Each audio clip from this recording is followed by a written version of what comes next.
Good morning. I'll go ahead and call to order the Wednesday, August 14th regular meeting of the Sacramento Regional County Sanitation District, Sacramento Sewer District, and Sacramento County Sanitation District's Financing Authority. Ask for a roll call. Director Bruin. Director Carr. Bruin has just walked in. Director Frost. Here. Harris. Here. Howell. Kennedy. Here. Lee. McGarvey. Here. Natoli. Here. Orozco. Here. Peters. Here. Cerna. Villegas. Here. Warren. Hume. Here. You have a quorum. Great, thank you. Now if you would mind reading the Metro Replay statement. This meeting of the Sacramento Regional County Sanitation and Sacramento Area Sewer Districts is being recorded and will be broadcast on Sunday, August 18th at 6 p.m. and Monday, August 19th at 6 p.m. on Metro Cable 14, the local government affairs channel on the Comcast Consolidated Communications and AT&T UVerse cable systems. The meeting is closed captioned for our hearing impaired viewers. In accordance with the Government Code 54952.3, compensation for meeting of these legislative bodies is required to be verbally disclosed. The amount of $100 will be paid for each member participating today as a member of the Sacramento Regional County Sanitation District, and the amount of $100 will be paid for each board member participating today as a member of Sacramento Area Sewer District. Compensation for Sacramento County Supervisors and City of Sacramento Council members is paid to the county and city respectively to partially offset the costs of those governments. Compensation for other board members is delivered to the individuals. Members of the audience wishing to address the board should fill out a speaker identification form located at the back of chambers and hand it to the clerk. Please speak into the microphone when addressing the board and state your name for the record. Please silence your electronic devices at this time. Thank you. And now if you would please join Director Bruins in the Pledge of Allegiance. Please join me. I pledge allegiance to the flag of the United States of America and to the republic for which it stands, one nation under God, indivisible, with liberty and justice for all. All right, I think that may be the first meeting I've done everything in the right order as it's supposed to go, so got a few left to improve. All right, on to the first items, which is the consent calendar. We We're going to go into closed session first? Yeah, let's go ahead. Okay. Just a short one. Okay, Take no more than 5 we're going to go into closed session, then we'll be back.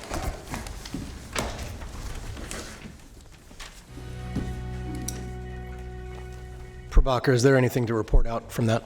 I think I'm going to have counsel answer that question. I pretend like a counsel all the time, but I wouldn't want to answer. Well, we ought to take advantage of her while she's here.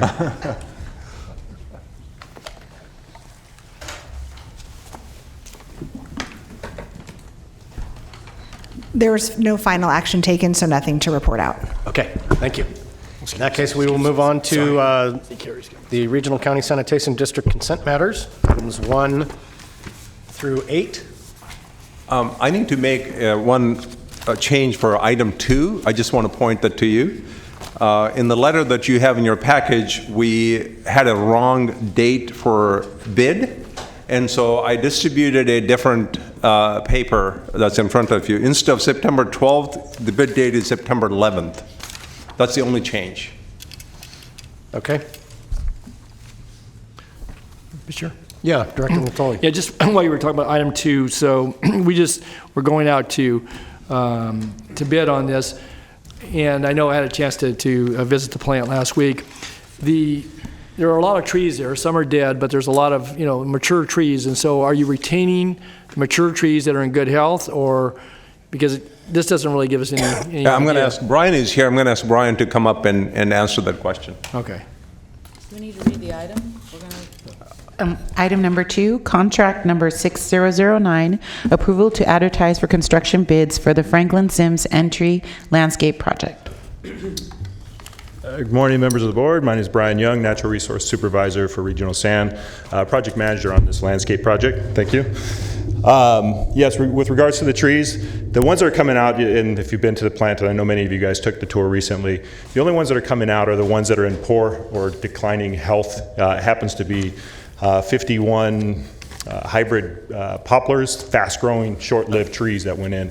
All the other mature trees out there, the native oaks, some of the longer-lived species, those will be retained in the new landscape scheme. Okay, so the new landscaping will incorporate that into the, you'll use the existing and work around it as far as that, because it's a pretty good size area out there, a couple acres, right? Yeah, about 2.5 acres, and yes, we're while much of the turf is coming out, and thus the overhead irrigation's coming out, we're putting new drip to the existing mature trees out there. Okay, thanks. Could we get a schematic, Brian, when you get ready? Because you're going to go, I mean, could you forward to, at least to this board member, schematic shows what you're looking at bidding out? Okay, Absolutely. thanks. Thanks. Thank you. The record will reflect the arrival of Directors Howell and Cerna. Any further questions on consent matters? Is there a motion to approve? So moved. Moved by Bruin, seconded by Natoli. All those in favor say aye. Aye. Opposed? Motion carries unanimously. I think somebody else got the second. I don't know if it was Oscar or Bob. I didn't second. Villegas got it. Okay, well, we'll note Villegas was the seconder. Natoli wishes to shirk his responsibility to second the consent I didn't calendar. even speak up. Read my mind. Item 9 is public comment for items not on the agenda. Is there anybody in the public wishing to speak? I do not have any speaker cards. Seeing nobody raise their hand or come forward, we will move on to item number 10. Item number 10, recognition of Guillermo Bill Chavez for 25 years of service. Mike Crooks, the engineering manager, will have a few words about Bill's service. Good morning, members of the board. My name is Mike Crooks. I'm manager of the engineering section at Regional Sand. And today we're here to recognize the 25 years of service by Bill Chavez. I have a few notes here on my cheat sheet to give you an idea of some of his accomplishments during that time. Bill joined the county in 1994. He was hired as a senior engineering technician with the Construction Management and Inspection Group. I think at the time was known as Technical Services Division. And so he worked there with the Labor Compliance and Enforcement Unit, and he was there for about 5 years. After that time, he was hired as an assistant civil engineer with Water Quality Division, where he worked on a number of interceptor expansion projects. Notably, Bradshaw Interceptor Sections 1 and 2 and Section 5B, Folsom East Interception Section 3A, Iron Point Pump Station, which is also in Folsom, and the Van Maren Pump Station, which I believe is Citrus Heights area.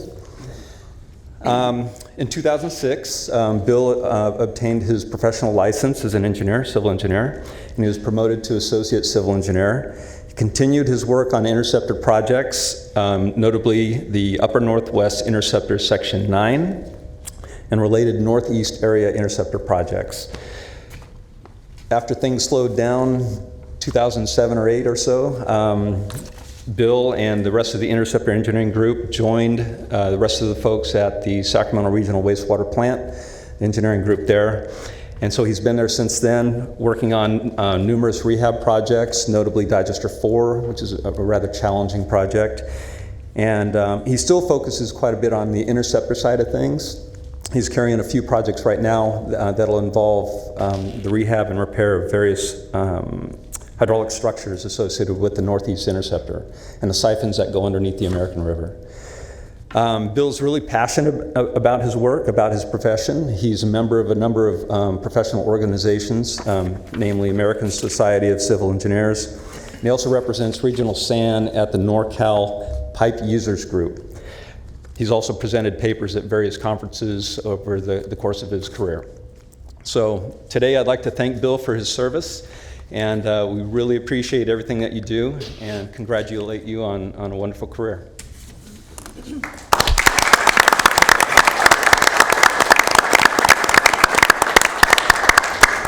Yeah, first I would like to thank the board for this recognition for my 25 years of service, and to the Sacramento County residents. This is a significant milestone in my career, and this recognition is very important to me. Also, I would like to take this opportunity to thank to the many fine district professionals and colleagues who I have met along the way during these years, and who have shared their knowledge and expertise and have helped me advance my civil engineering career. Thank you very much. Thank you. Congratulations.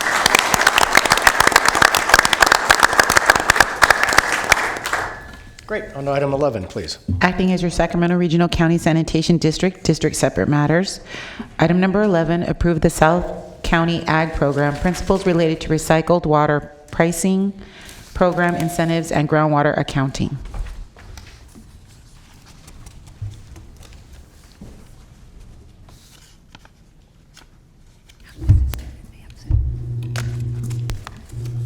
Did you want me to go ahead and start?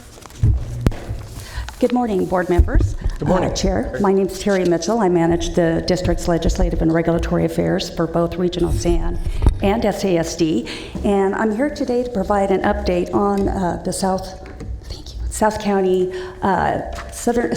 Ag Program, which is a multi-benefit recycled water project. I don't know if I'm being a little too loud there. What I'd like to do today is provide an overview of the Water Storage Investment Program grant funding that we received for this project, highlight some of the benefits of the South County Ag Program as they relate to the benefits under the Water Storage Investment Program, kind of the key next steps that we're going to have to move forward on in the next 2 to 3 years, and then finally request your approval of some principles related to recycled water pricing, incentives, and groundwater accounting. So first off, I know many of you have received briefings on the South County Ag Water Recycling Program over the years, but I wanted to kind of, in a nutshell, summarize some of the benefits and what the project entails. Currently, agricultural lands in southern Sacramento County, many farmers are pumping groundwater in that vicinity. The groundwater basin has cones of depression, so this project will actually be able to deliver 50,000 acre-feet per year of recycled water to those agricultural and habitat lands, to about 16,000 acres. And this project can provide multiple benefits as we move forward with the project. One of the things that I think is essential, or I guess is a tremendous opportunity for the district and the region, is once Echo Water is completed, we'll be creating a new asset of recycled water that meets tertiary, Title 22 tertiary standards. With that, now we'll be able to use that water. Rather than having that water be discharged into the Sacramento River, we'll be able to bring that recycled water asset to our region and benefit our ag community, our water supply reliability, and climate resiliency. So it really does provide some benefits for the long term and for generations to come. The project is located south of Elk Grove. It's kind of sandwiched between Highway 99 and I-5, and to the north, Bilby Road, and to the south, Twin Cities Road. Another aspect of the program that's factored into some of the benefits that I'll talk about later is its adjacency to other conservation projects. You have Stone Lakes National Wildlife Refuge on the west side. We've got the Cosumnes River Preserve and other projects that are going in the Delta with McCormick's and Williams Track, and also farther east on the Cosumnes River. So a lot of opportunities to help enhance those benefits as well. The project's going to be providing groundwater restoration benefits, ecosystem benefits, as well as water quality. And as I mentioned, water supply reliability through conjunctive use and groundwater storage. Pause for 1 second. Director Cerna? Thank you. I note on the graphic it says there's a big wide arrow. It says potential alignment. It looks pretty general. But what does that mean? Does that mean that there's a pipe of a certain diameter? And it looks like it would it be buried beneath Laguna West? I mean, what is that? What does the arrow mean? That arrow is implying that on the preliminary designs, we're looking at constructing about a 14-mile main pipeline. The current route tentatively planned is down Franklin Boulevard, and so that transmission line will be placed, and then there'll be several miles, about 40 miles of service laterals and other transmission lines that'll be going out to the parcels for those agricultural farmers that want to use the recycled water. How big a pipe are we talking? I believe it's a 60-inch. Either 60 or 66-inch diameter pipe. So not incidental. Certainly not the 120-inch that you saw last week. Yeah, but any pipe you can walk through is pretty big by my standards. So, okay, thank you. Director Natoli? I can walk through it. You're too tall. Yeah, Terry, real quickly, so why the carve out north of Lambert, and I don't know if it goes up to how far up that goes to Essinger Road or Point Pleasant? Why that carve out on that west side, that notch?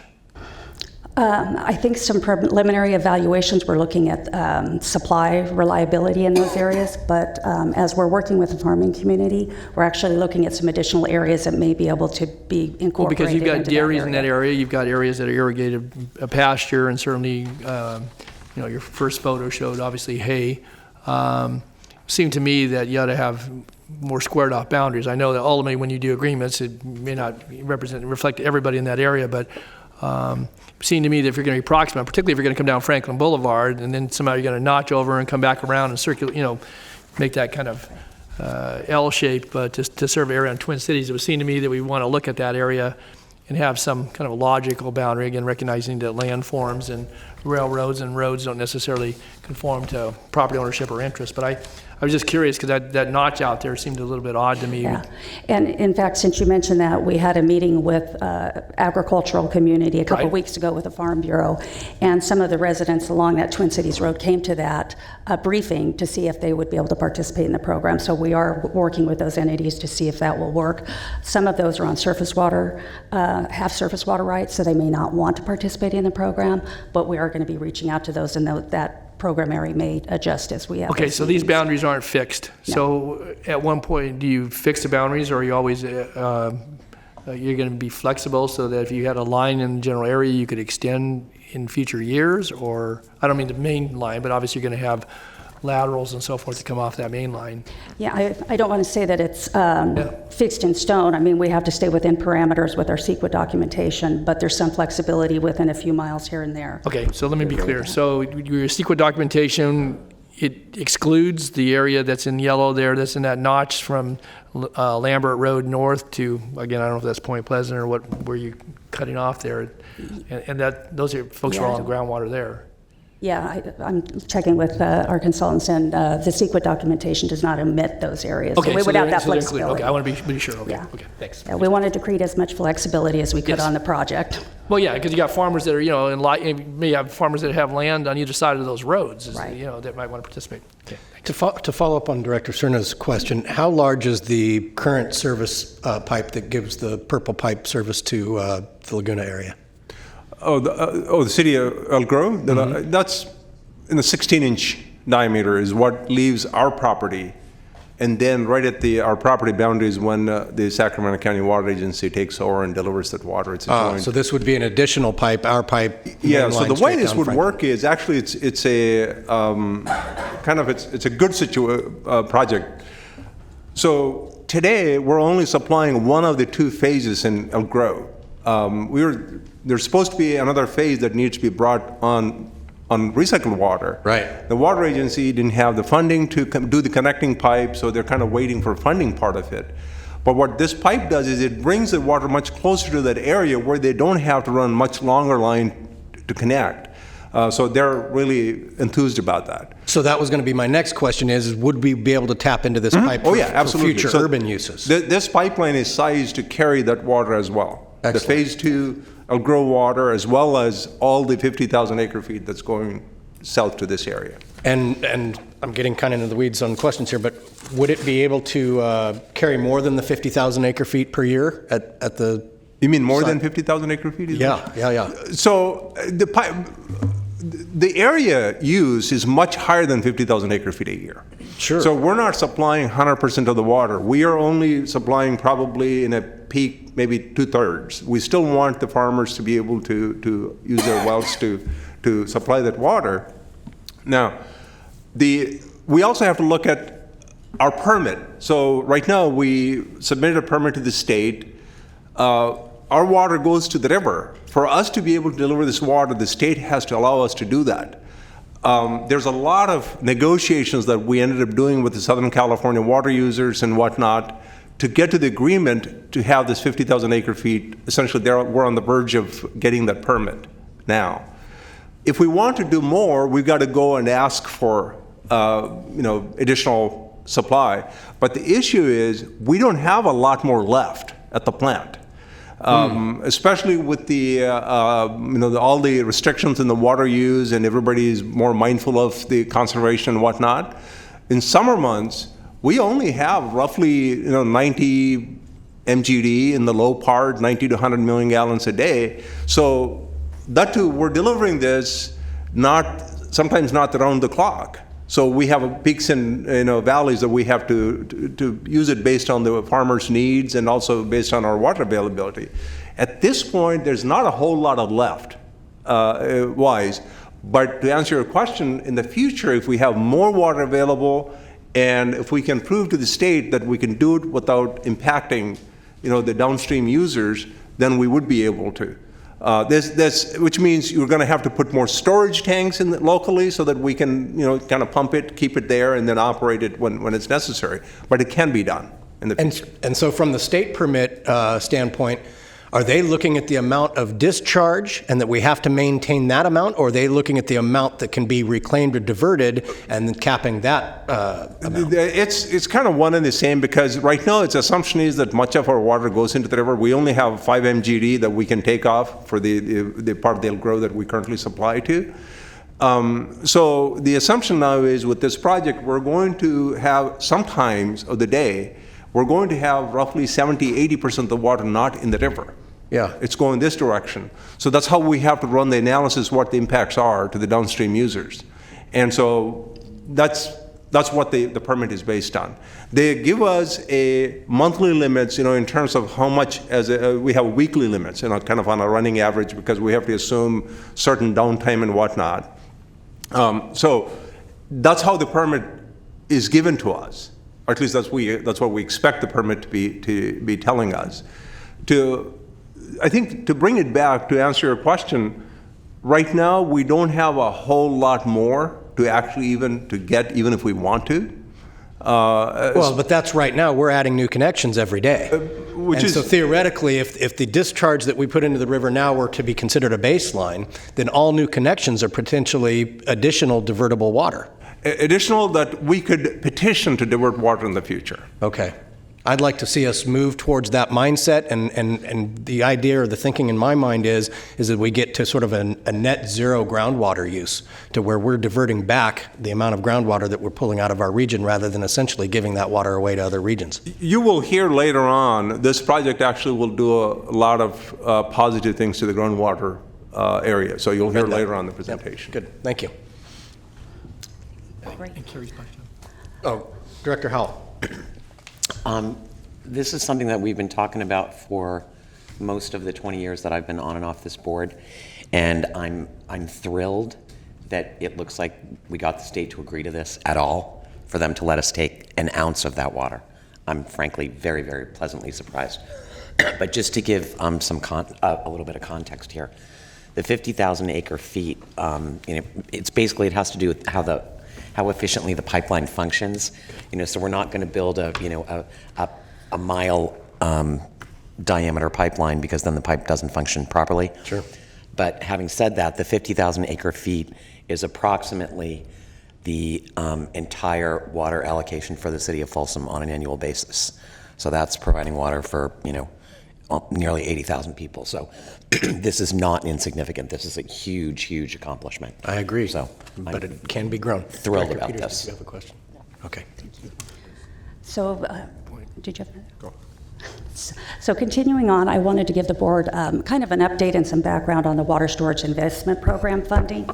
Regional Sand's been engaged with the South County Ag Program for several years and pursuing funding for several years, both at the state and federal level. So we were extensively involved in the 2009 and 2014 water bonds that ultimately was approved by the voters, providing $7.5 billion for various water supply, water storage, and water quality projects. Part of the water bond provided $2.7 billion for water storage projects. One of the key things in the statute is water storage was defined not only as surface storage projects such as dams, but also groundwater storage projects, which again helped bring our project to the forefront as we're applying for those funding mechanisms.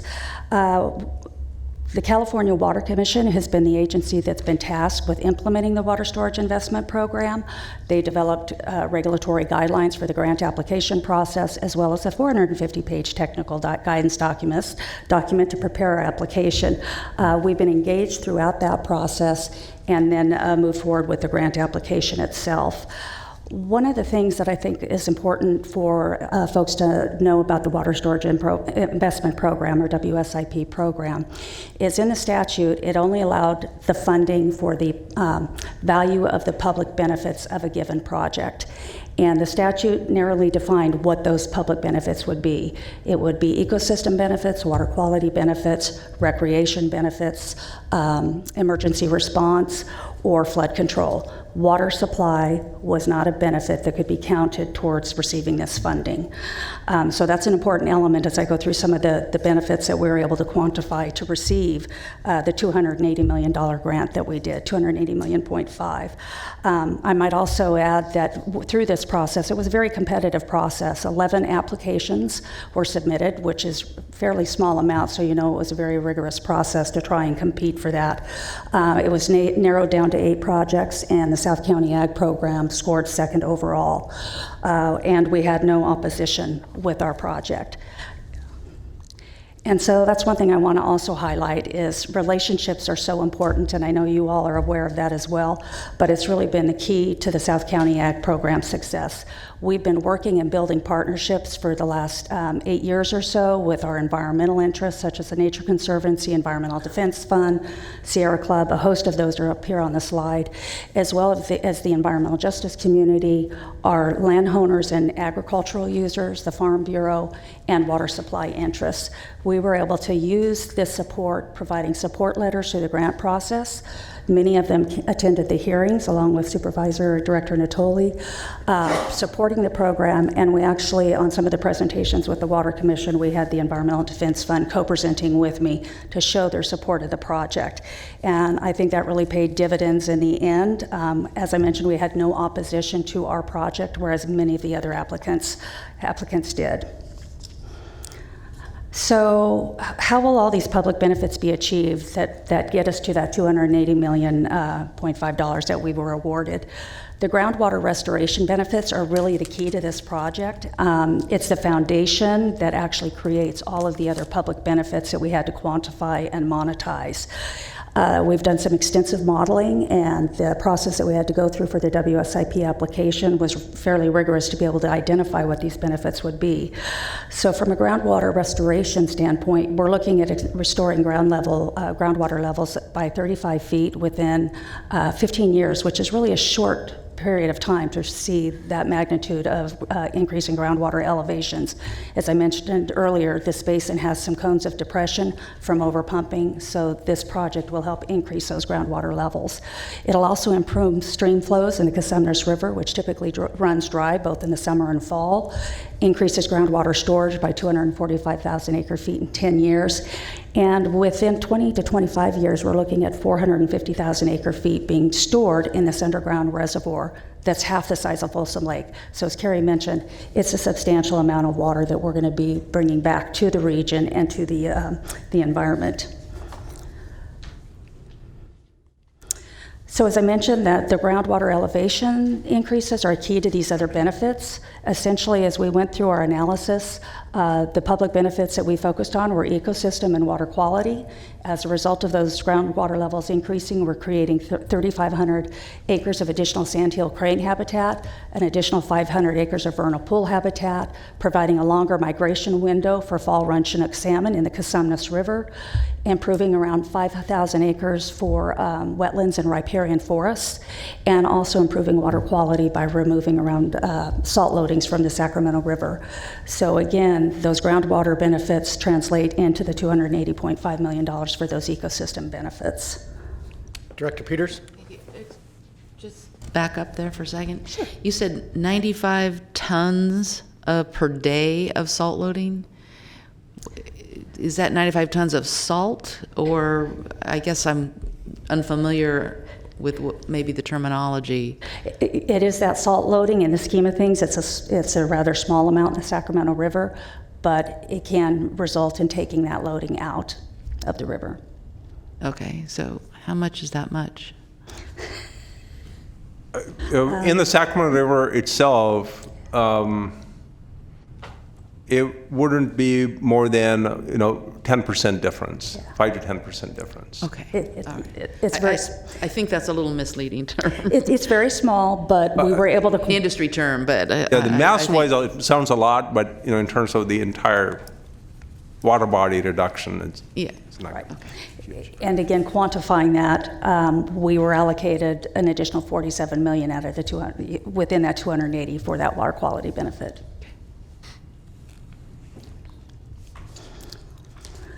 So we have a lot to do. Where do we go from here?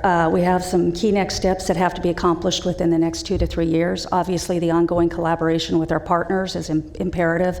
Prabhakar mentioned our petition for change that is with the State Water Board, which really provides us the right to move that water from the river and be able to deliver it to our southern Sacramento County. We need to finalize our ecological plan that's going to clearly outline how we're going to achieve those ecosystem benefits. We need to secure agreements with our farmers. It's key that we get those agreements and contracts in place, because if they're not using the water, we're not increasing the groundwater elevations and we're not going to see the benefits. So we need to have a pricing structure with which we can have those discussions with the landowners. Obviously, we have to design the conveyance and transmission systems and complete our CEQA process. We're way ahead of many of the project applicants because we already have a certified EIR on the main pipeline. We'll have to do some supplemental CEQA documents which are underway to deal with some of the on-site facilities and some of the ecosystem restoration projects. We also need to negotiate contracts with the Department of Fish and Wildlife and the State Water Board. This was a condition under the water bond and the WSIP program that we're claiming these ecosystem and water quality benefits. They're going to want to have those assurances that those benefits are going to be achieved, and we're going to have to negotiate the timelines, the monitoring requirements, and what we're going to have to do to demonstrate those benefits, and also have the ability to adaptively manage that program. The modeling has shown one thing: once we get boots on the ground, being able to work through those issues. We'll probably be the first one out of the 8 project applicants negotiating these contracts because we're much further ahead than the other programs. We have to get all of these steps accomplished so we can enter into a funding agreement with the Water Commission. So until we get that funding agreement, we cannot get reimbursement. Director Cerna? Thank you.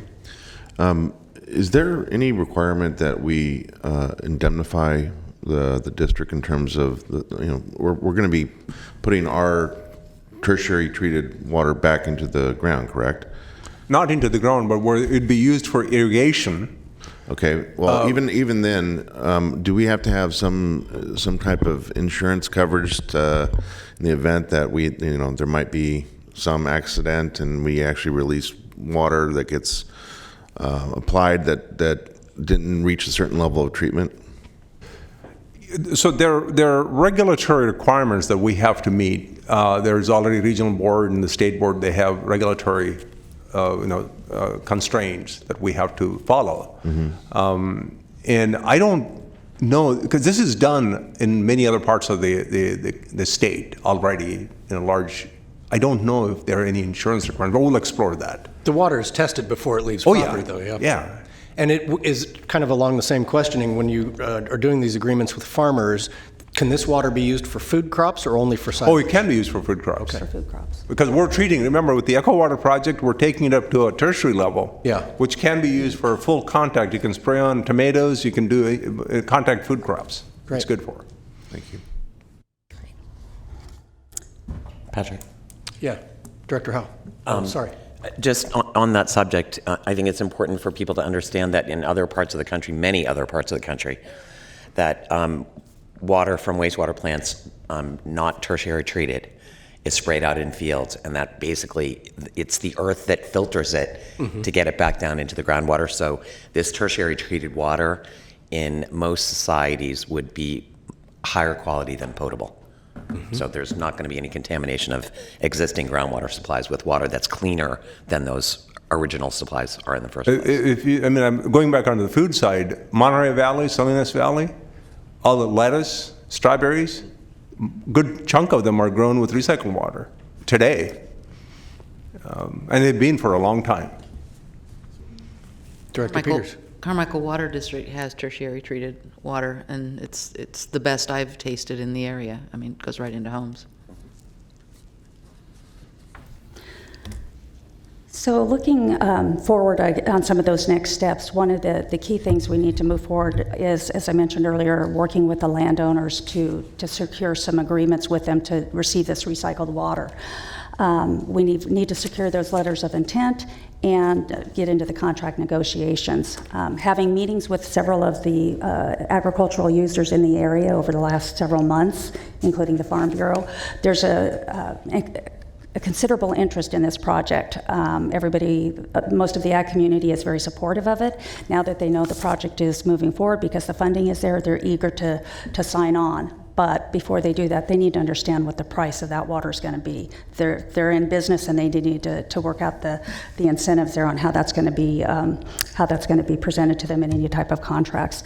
So we have quite a bit to go forward. We've done letters of interest that were done in 2016 and 2017. We've had multiple meetings, as I've mentioned, over the last several months with the farming community, and then hopefully we'll be entering into those agreements within 21, 22, and hopefully prior to that.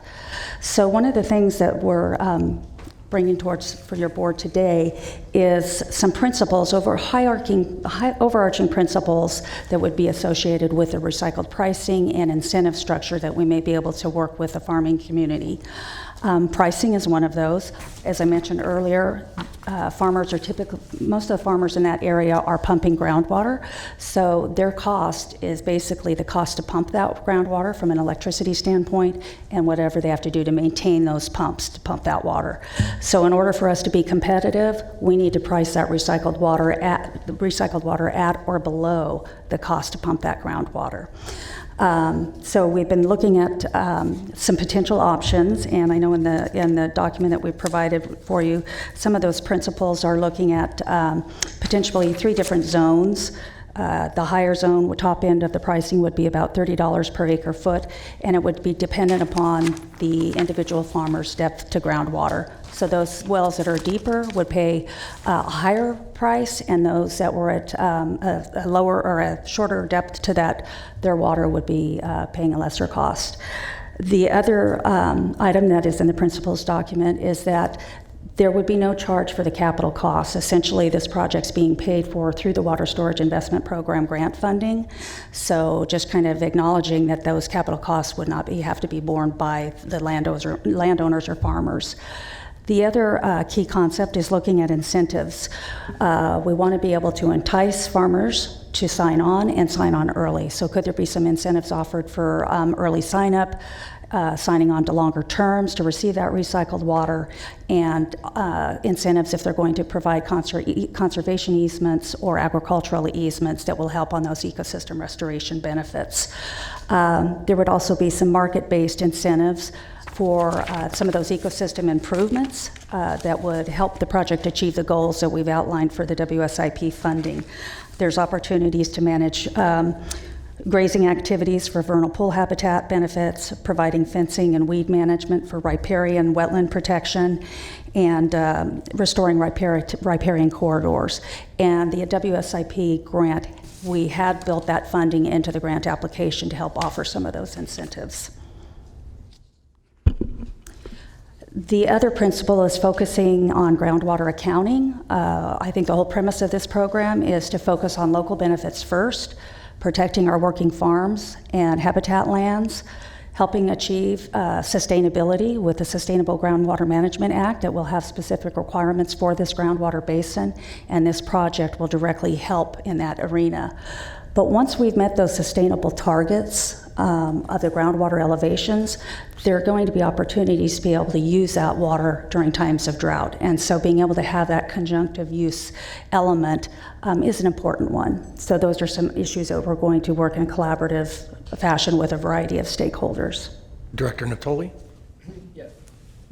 Terry, so just a couple quick questions. So do the agreements, will they run with the land? Because one of the things we're seeing, and obviously the folks you've been meeting with, and I've had good fortune to join in a couple of those sessions, some of those are, again, generational families, been there for a very long time, but we're seeing certainly some conversion in the area from dairy, established dairies to, trees, and in some cases vines.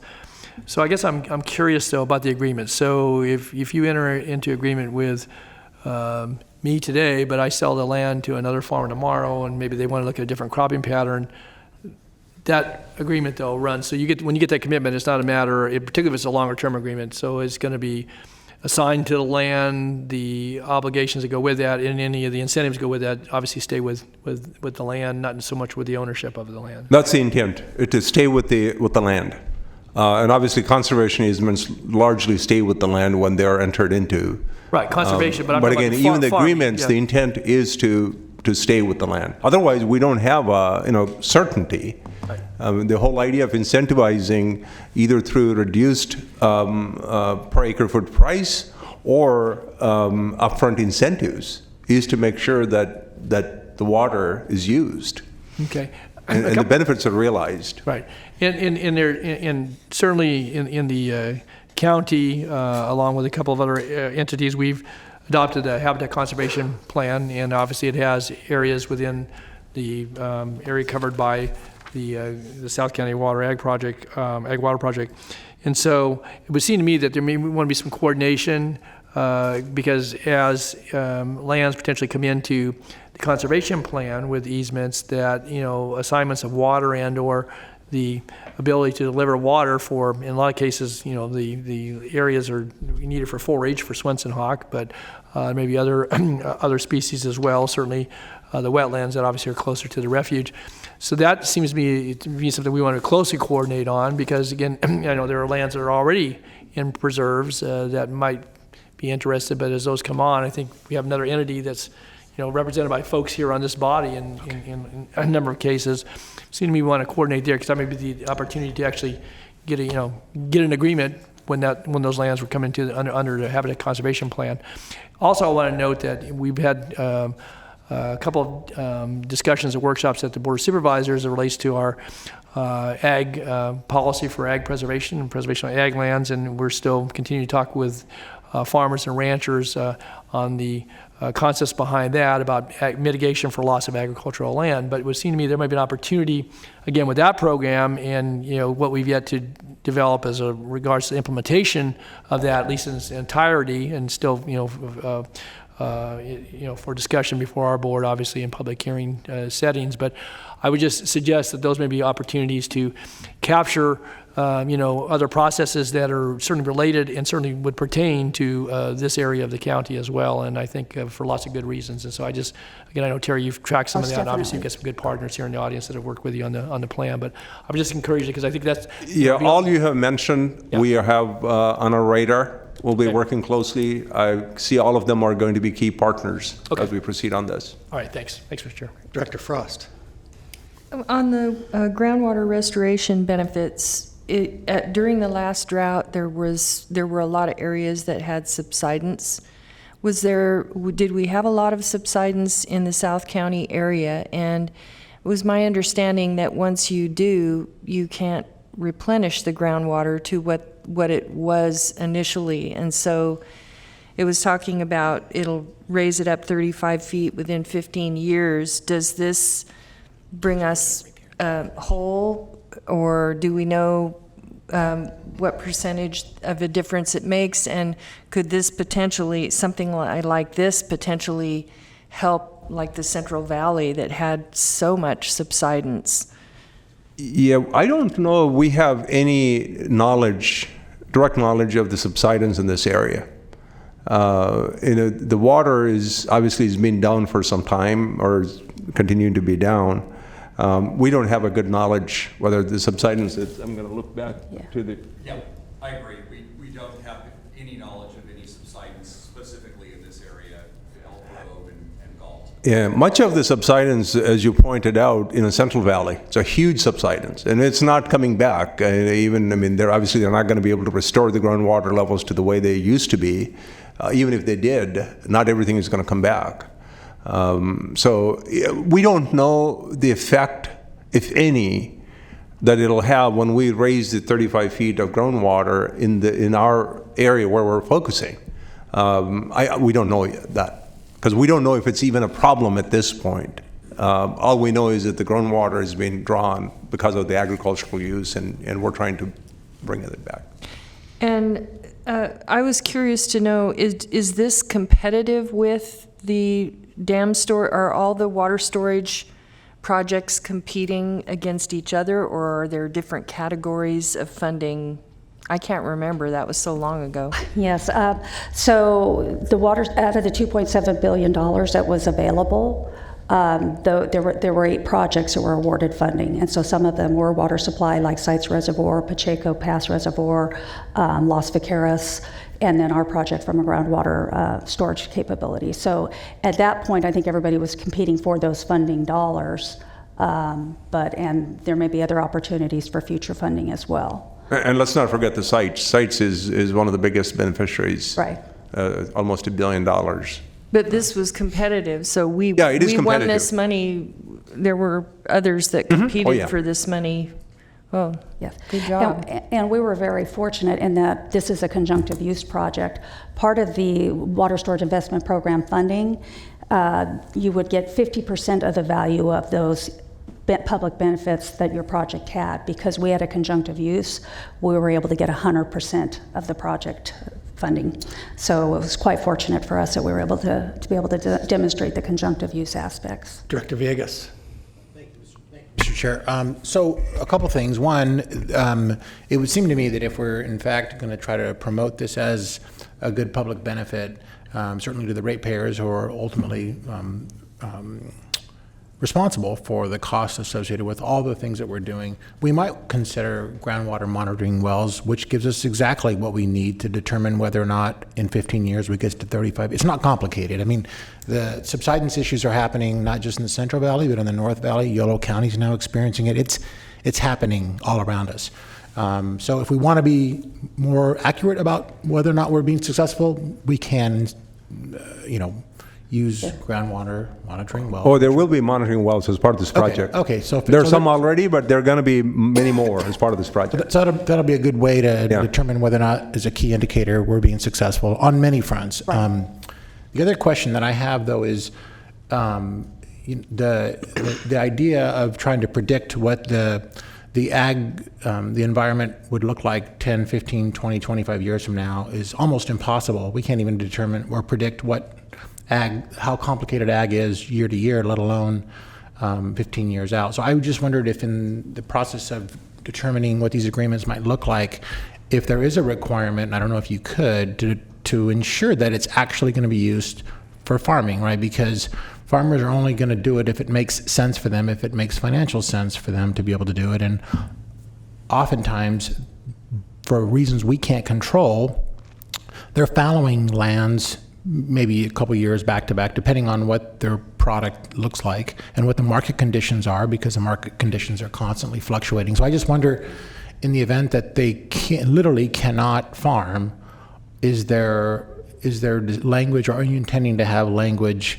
that addresses that issue? Because again, these are public funds that we're using, and so I just want to be mindful of being real about what and whether or not farmers can be obligated to farm when in fact it doesn't make any sense for them, given that there's an investment already made.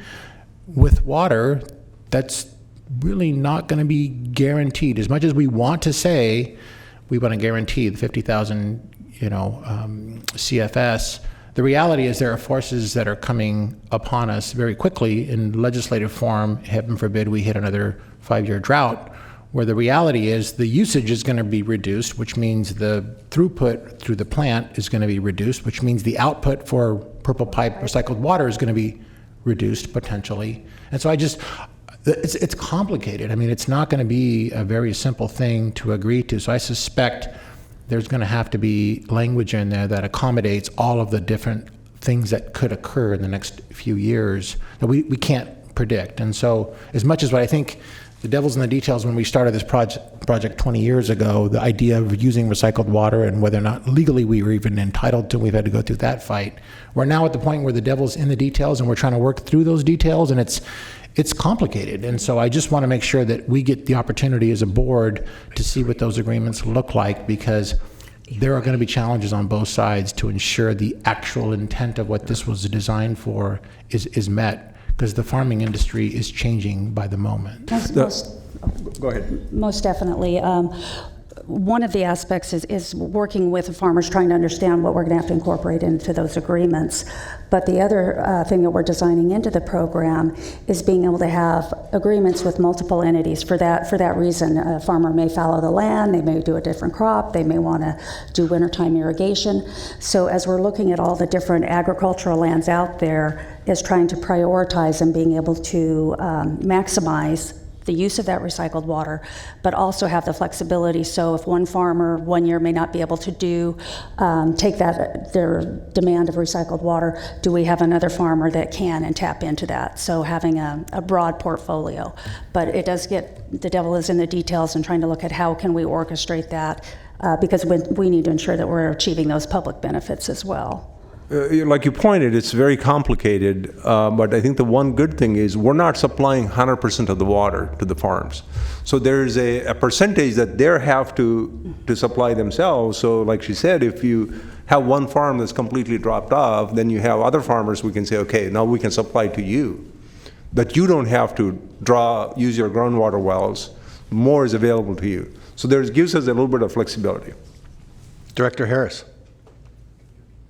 Thank you, Chair. There's been a lot of discussion about groundwater recharge and conjunctive use here. The Sacramento Groundwater Authority tackles these problems all the time and are working on the Groundwater Bank program, trying to get federal funding to do just this. And also SAFCA is engaging in projects to recharge groundwater in the Cosumnes River Basin.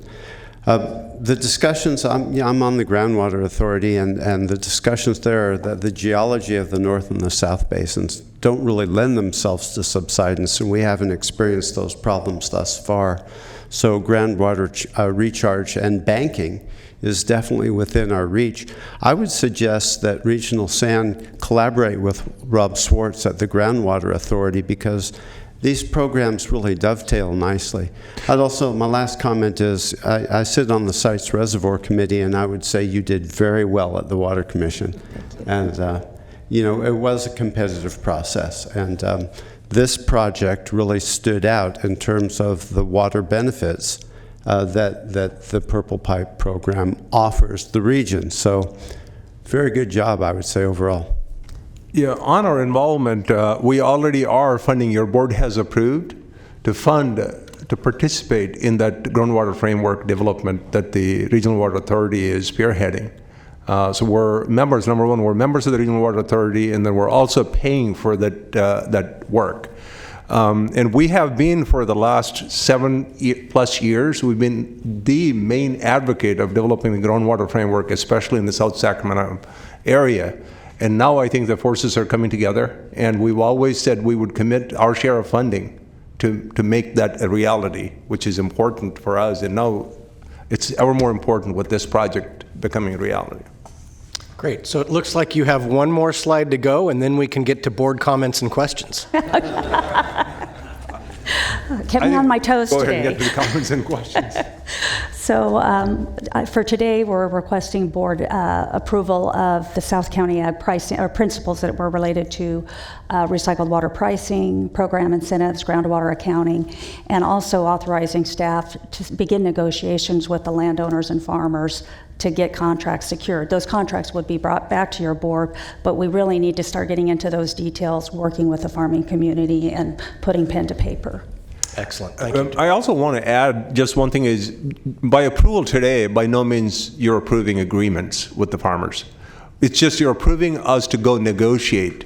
We purposely kind of held the terms and narratively so that we can negotiate, gives us a little bit of an ability to do that. But ultimately, when we get closer to it, we will bring back a set of agreements, or at least a templates for your board to see and then approve before we ever go to sign those things. Great. Director Bruins. Thank you. Earlier in your report, you, I believe, commented that most of the farming community is supportive of this. So other than concerns they may have on pricing, are there any other objections or concerns that they have voiced to you that we should be made aware of? I don't believe that any issues that we haven't been able to address or resolve. Many of them have questions about water quality, but part of that is an education standpoint, providing them what the water quality is, which we can do.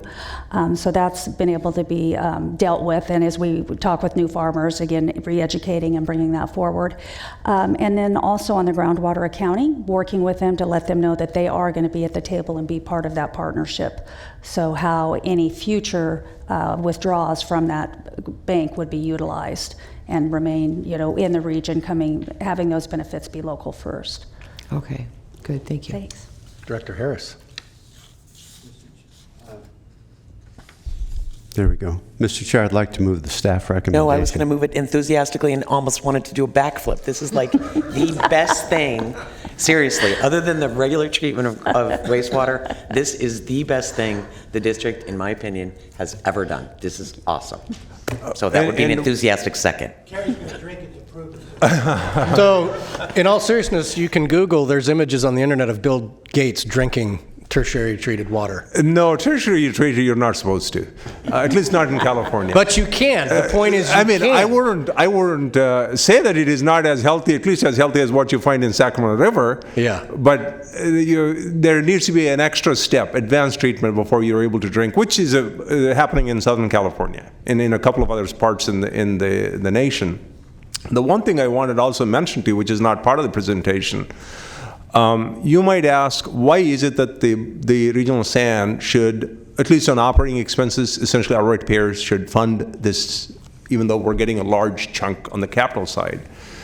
Besides being sustainability, a big benefit to regional SAN, unquantified at this point, is our ability to discharge our water to a place that's other than the river. That's what? More and more other than the river. Right. Now we're captive to the river. We can only go to the river. So river, as you have seen in the last decade, the more and more the standards, the requirements are going to be much, much, much more stringent. So it gives us another alternative, ability to manage our flows. That is what's in it for our ratepayers in the long term, besides the sustainability that's, kind of those benefits accrued through the water agencies and whatnot. I just wanted the board to know. Very good. Well, I think you can tell by the questions that this is a obviously board-supported item. As Carrie mentioned, it's one of the most exciting projects the district's undertaken. I do have a question with respect to the pricing principles before we vote on that item. You mentioned in here that the landowners, farmers with the greatest depth of groundwater, so the deepest wells, I think is the way I read that, would pay a higher price than those with a shallower well.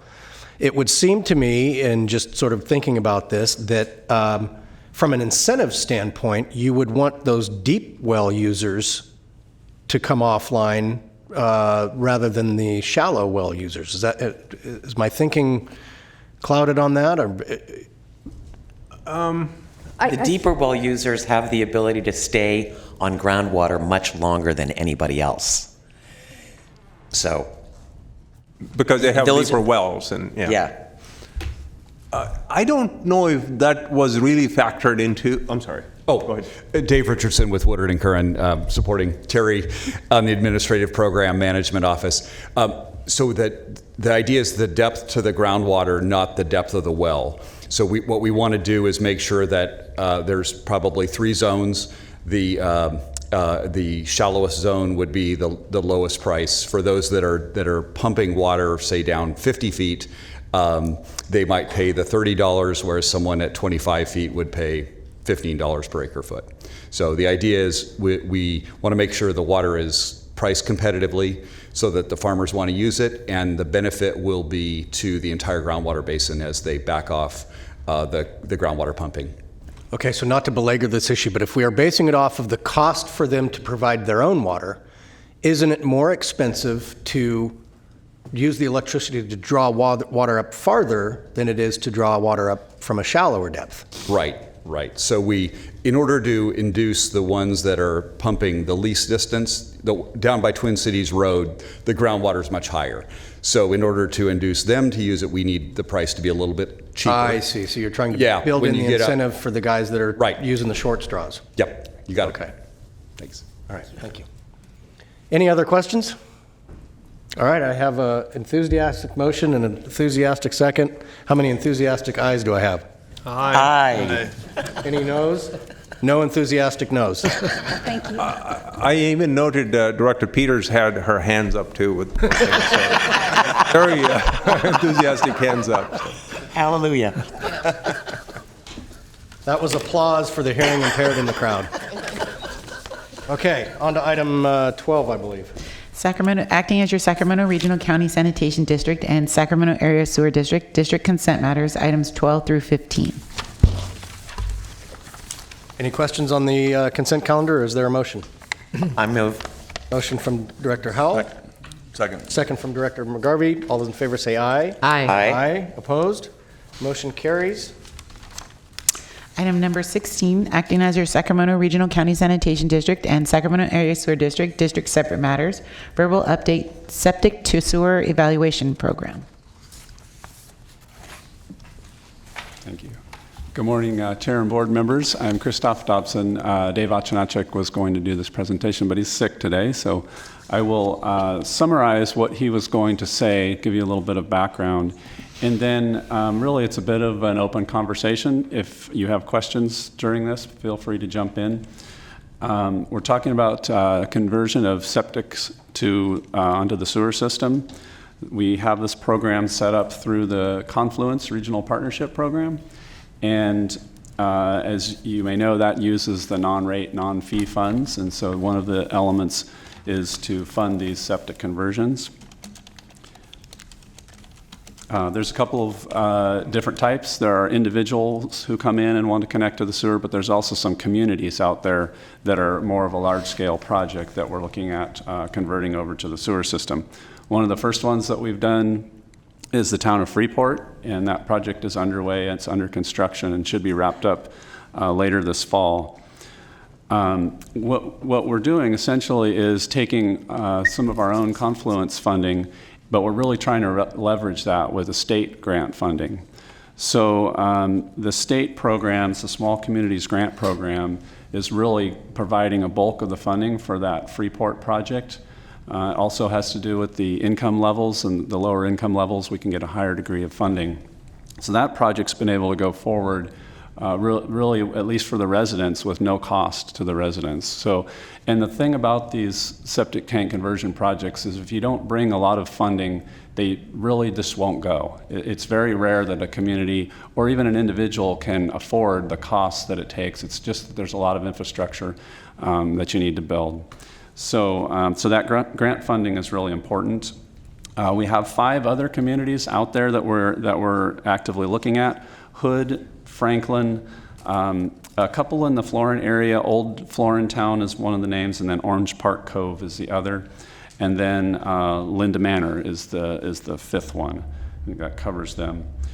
So we're moving through the evaluation process, trying to figure out how much funding is available through the state grant programs. We went back and talked with the staff about the projects that we have in place and their grant funding, and one of the things that's happening is that funding is really finally running out. It's getting near the end.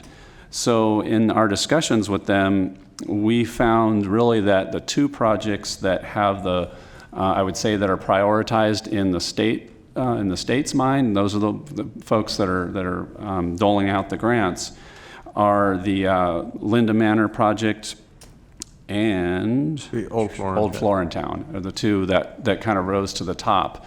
So what we're seeing is those projects likely will still get funded, still get grant funding. The other ones, there's not a very good chance that we're going to get state funding for those other 3 projects. So, did you want to jump in? I was just going to say, so for this year, because so they're looking at year by year in terms of what the funding availability is. So this year, they suggested us that just focus on 2 and then kind of pointed, they look at the lot sizes and how impacted the areas are, and that's how they kind of prioritize. But they also said that next year we could look at the other projects in terms of, go back to them, and then they'll go through and their funding availability and do that. So really that kind of kind of tease it up that we're getting down to the end here. The basic concept that I want to put forward is that there are some of these projects out there that we would like to help out get on the sewer, but we may have to bring more Confluence grant funding to some of those projects depending on how they pan out. We are still looking at some other possible sources of funding for groundwater degradation, but then you also have to get some pretty strong findings to show that there really is groundwater degradation. So really we're just saying that that's kind of where we are with the program, and that we might be coming back to your board and requesting additional funding through the Confluence grant program. And we do have reserves in that program as well, so there is money in there. So. Very good. Thank you. Director Natoli. Yeah, thank you, Mr. Chair. Well, first I want to just thank our staff. I know that they've been working in multiple geographical areas of the county and certainly been successful in the project that Christoph mentioned, obviously, in moving the town of Freeport forward. And sounds like the state may be interested in a couple of other communities, certainly Old Florentown and Linda Manor. I want to just say from the standpoint of both the towns of Hood and Franklin, we've had community meetings. We have strong expressions of interest on behalf of those communities. We have certainly some of the logistical challenges of distances and relatively small numbers of hookups. But we, and kind of unique to those two communities, certainly with the town of Franklin, you still have private wells and septics adjacent to each other, like the town of Freeport. In the town of Hood, we're fortunate enough to have certainly a public water system and actually doing major upgrades to that system. But I think it was really important that Prabhakar pointed out that as you focus in on the two that you've mentioned, Old Florentown and Linda Manor, that we not lose sight of that. And I know that I've had constant conversation. We actually have a member of the town council from Hood here today in the audience, and maybe others who, again, are very, very interested. We've had meetings. We've done some of the income surveys. And, again, staff has done a good deal of work, some of the kind of, I guess, pre-engineering, at least looking at, where we might make connections. I would just say that to the last point that Christoph made, though, is that if we do have funds in reserve, I think the opportunities that are there, certainly we want to capture all the state dollars we can, but I don't want to lose sight of any of those projects, certainly all 5 of them, because I'm certainly familiar with those 5 communities, and some more than others. This is an important project. I mean, it certainly benefits not only the aspects of livability in communities, but certainly brings into the overall system areas, pockets that weren't included initially, and certainly in the Delta communities, we're going to only have 2 now. And actually 1 being Hood, but Franklin, which is adjacent. And Franklin's immediately adjacent to the city of Elk Grove, and development is right across the railroad tracks there. So it seemed to me that we want to capture the opportunity. We have an interest. Again, we've gone out, we've talked with people. They recognize there are going to be costs associated with coming into the system if we can get down the cost to a reasonable part on the capital side. So I guess what I would ask is that this is a verbal report today, and certainly I've talked with Prabhakar and Christoph and others with the district on an ongoing basis. One, I want to make sure we get reports out to the communities, all of them, I guess, but certainly to the Hood and Franklin communities, which I've been working directly with. But secondly, that we keep on a time frame that gets us back to this board to, we don't, forego any opportunities with the state. But, again, when we started into this, we were talking about those communities, and there was a whole bunch of money. Everybody else jumped on the bandwagon. We got Freeport out the door, and, and now we're scrambling to get, Linda Manor and Old Florentown into the mix. And so I guess I would just ask that, we, continue to keep some focus. And I don't know, obviously we incur some costs along the way, but that I think the report out's important. But if you need direction from this board relative to that, I think having that discussion before, certainly in the ensuing months, is going to be important, because obviously we'd have to make the commitment, to fund the gap, so to speak. But I'm very interested, certainly, in seeing us do all 5 of these communities. Yeah. Thanks. In our discussions, we try to implore the state to increase a per household contribution on their part. They're holding it at $75,000 per house is what their limit. Because the funding is, not as much funding is there, they'd like to fund as many communities, so they really want to hold to that $75,000 limit. And we're trying to get them to go to $100,000. It gives us a little bit more funding, especially on the Hood, Franklin. We combined that project. We felt that if we combined those 2, then we'd have some economies of scale that can be gained. And also some of the other projects where there's a shortfall wouldn't be as big. but they would not budge past 75. I mean, that's their thing. As we stand, if we're so Hood side, we're looking at further groundwater areas where we could get funding from other sources because of the groundwater contamination issues. If we can prove and if we get that funding, that would be well and good. If we didn't get that, I could see today we're probably about a $10 million shortfall for the entire, do all 5 communities. Bulk of that is coming from the Hood, Franklin project area, where the shortfall is probably close to $6-7 million today. So that's why we want to explore, and for 2 reasons. One is the state doesn't have the money to fund even the $75,000 for the other 3 projects this year. So, but they still want to explore that next year. But we want to explore other funding sources before coming back to your board and say, this is some additional dollars that is in front of your board to commit to. If you want to take this opportunity, this is once in probably a good generation opportunity that has come about. So it's essentially it becomes your board's will whether we should allocate some additional monies to that. You might say that we already have part of our program funds the individual homeowners, and we provide, especially based on the low-income folks, we are funding up to $25,000 to do that. So what happens in these communities, instead of funding individually one by one, now you're essentially aggregating them all and doing an upfront type funding. So that you could look at it that way. But we'll let you know. I would say probably early next year that we would have a better sense in terms of the certainty of other funding sources and then what the shortfall is. That's when your board, say, yes, we want to increase our contributions, or no, we don't. Thank you. Director Orozco. Thank you, Mr. Chair. Christoph, thank you so much for the on-the-fly presentation. I know that probably wasn't planned. Just wanted to ask if we could get an update from staff as to whether or not West Sacramento is one of those areas of exploration where are we in the up for consideration for any of these projects? There aren't any portions of West Sacramento that are currently in the study. If we missed something, we would be happy to go look at that again.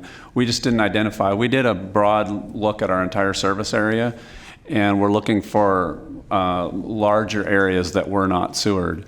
But we can go back and look and see if there's something out there. But the 5 that I mentioned are the 5 that are kind of on our radar. We have a list that's much longer, but a lot of those didn't look like they were really viable, I guess.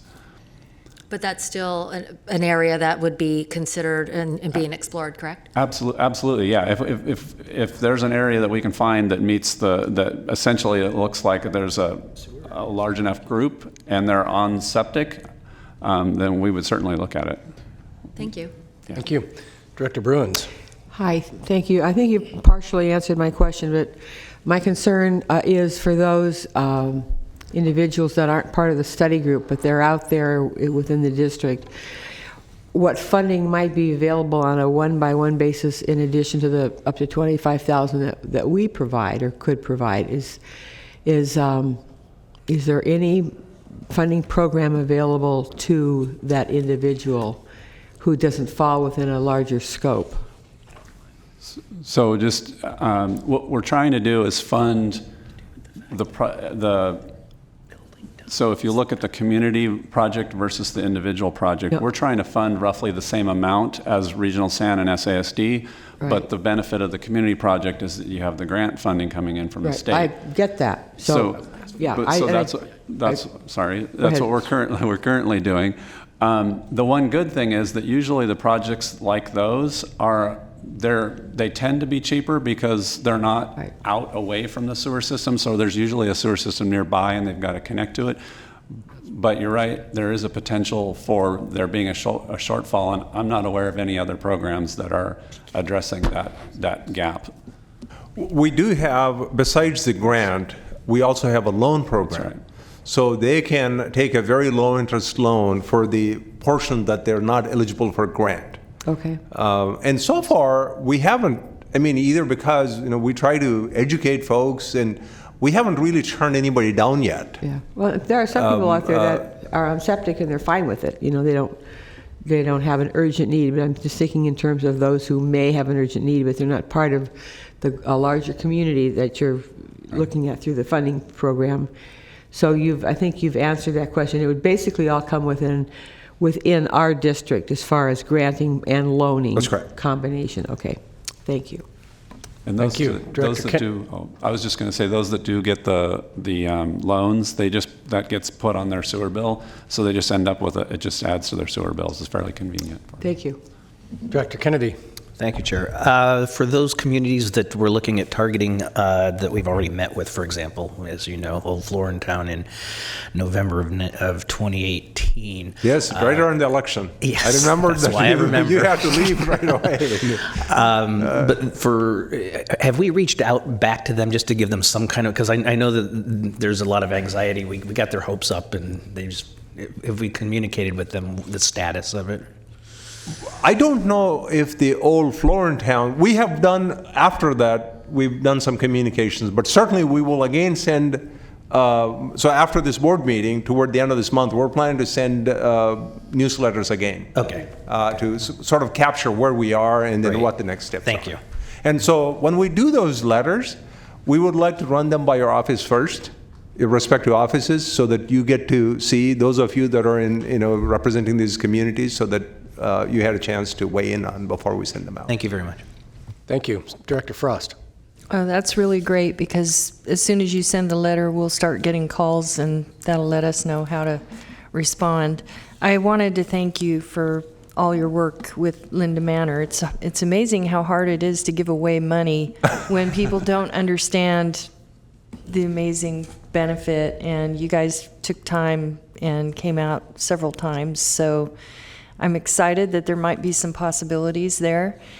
My question is there a drop-dead date on when the state or when the regulatory bodies might begin to require people to come compliant with the updated regulations around water and sewer and septic? Are you referring to the septic tank, Yeah. the septic tank requirements? I don't know the details of that, but it's at the county level now. So each of the counties have had to develop a local program, and I don't know if the county EMD is enforcing that yet. I'm not sure of the timeline, but there's regulations out there, and the counties have taken on the kind of the enforcement side of that. Okay, thank you. I can check with them. Okay, any other questions from directors? Seeing none, this was... It's just information only, so there's no action needed. I did not receive a speaker card from you, but if you'd like to speak on the item, that's fine. Hi, good morning. Good morning. My name is Mario Moreno. I'm chairman of the Hood Community Council. Hello to all. I just wanted to express my support on behalf of the residents of the community of Hood, and looking forward, we've been in communication with all, especially Don Natoli's office, on these projects, and just wanted to say that we're really looking forward to this, not only from a standpoint of environmental, but because we are so close, our water table is high, and there's a lot of dated septic systems out there. But it also, I don't know if in this analysis they've taken a look at the infill projects that can occur because of the leach line issue and building of a home and what the requirements are there. So we're probably looking at even more numbers on that. We're looking forward to the day when we're going to be like our neighbors to the north in Freeport, where they get their septic sewer system installed. I know there's a challenge, as Don mentioned, about the proximity to existing lines, but whatever you can do, any money you can fund, anything you can find, we would much appreciate it, because it's a long time coming, and we're really looking forward to it. And we meet every second Thursday of even months. So if you want to come out and meet with us, our doors are always welcome. But thank you for all you've done. We look forward to all that you can do to help us with this project. Thank you. Great, thank you. And thanks for coming out this morning. Director Villegas. Thank you, Chair, I was remiss and I didn't introduce, those of you who may not know, I have a student assistant sitting in the front row to our left. Her name is Delaney Bird. She's a student assistant working for me this summer. She's actually attending Sarah Lawrence University, and so she'll be wrapping up her summer internship. But she was dying to find out the amazing work that this board does, and so I felt the need to bring her this morning, and I think she had a good opportunity to hear a little bit about what we do. And you showed up on an interesting meeting as far as for the topics, so you lucked out on that one. Any other director comments? Yeah, you don't by any chance know Cale Howell, do you? Okay. It's my cousin's son, just curious. Okay. Anything else? Anything from the I just want to say that we will not have the next meeting in August, so no meeting on August 28th. We'll probably have one in September, most likely the first one, but we haven't figured that out yet, but we will let you know as soon as we have that. And lastly, I'm going to take a week off at the end of this month. So that's it. Very good. The remainder of the agenda is communications received and filed, and so we stand adjourned.